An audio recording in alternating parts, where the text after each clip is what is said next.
상가는 원래 사업자 내라고 있는 공간이잖아요. 근데 상가에서 하는 게 아니라 가정집에서 가족집을 임차해서 거기서 외국인 관광 도시임박업 사업자 내다 보니까 집주인한테 뭔가 불이익이 가지 않냐라는 질문을 많이 하시거든요. 집주인에게 불이익이 간다는 기준이 참 케이스도 많고 다양해가지고 불이익이 간다 안 간다 이렇게 단편적으로 말씀드릴 수는 없고요. 그래서 좀 대표적인 케이스로 말씀을 드리면요. 세입자가 합법적으로 관광사업 등록증도 받고 사업자 등록까지 했다면, 그리고 에어비앤비를 사용하고 있는 이 물건도 주택용 건물이 맞다면 집주인한테 저는 불이익 갈 부분은 없다고 봅니다.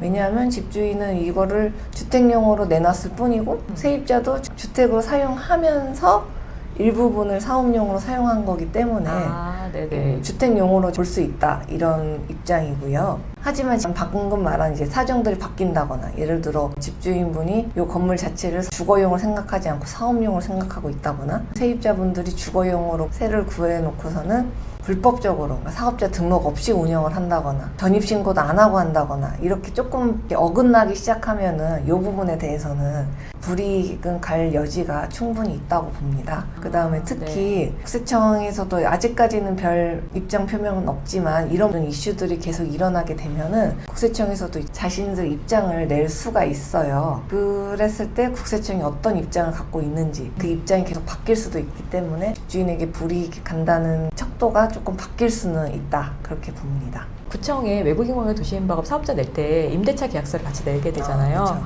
주인분이 그동안 월세 수입에 대해서 소득 신고를 안 하셨나 봐요. 외국인 관광 도시임박업 사업자를 냈더니 집주인분한테 그동안 월세 수입 신고 안 한 거에 대해서 세금이 나왔다는 얘기를 들은 적이 있는데요. 요즘은 전월세 신고제여서 다 계약과 동시에 공인중개사분이 바로 컴퓨터에서 그 내용을 다 입력을 하기 때문에 요즘은 월세 소득을 좀 숨기기는 어렵지 않을까. 일단 전수조사는 할 수는 없거든요. 국세청에서도 행정력이라는 게 있기 때문에 전수조사는 할 수 없는데 각 부처마다 다 자료를 전산으로 올리기 때문에 공유가 쉬워졌어요. 월세 수입을 신고를 안 하고 있었다.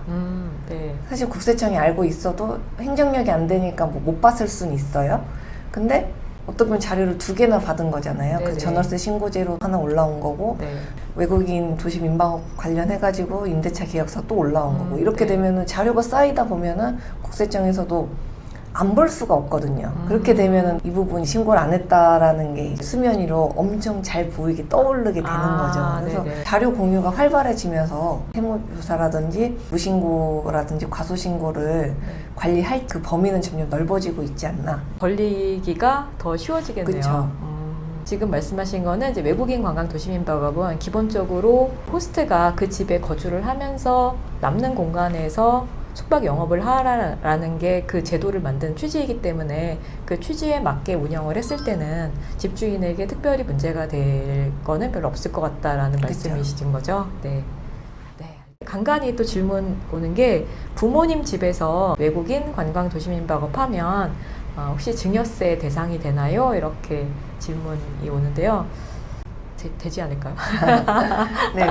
부모님 명의의 집에서 자녀분이 세를 살게 된다면 사실 아무리 부모 자식 간이라도 적절한 임대료를 또는 보증금을 줘야 합니다.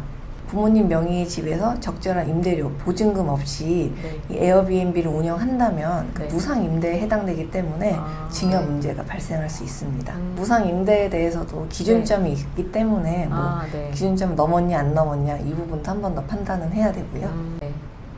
알겠습니다. 그리고 내가 운영하는 에어비앤비 숙소에 당근에서 구한 아르바이트가 청소를 해줬을 때 비용 처리가 되는지, 비용 처리를 하려면 어떻게 하는지. 청소 알바 등 인건비 비용을 처리하기 위해서는 국세청에 신고를 해야 비용 처리가 가능합니다.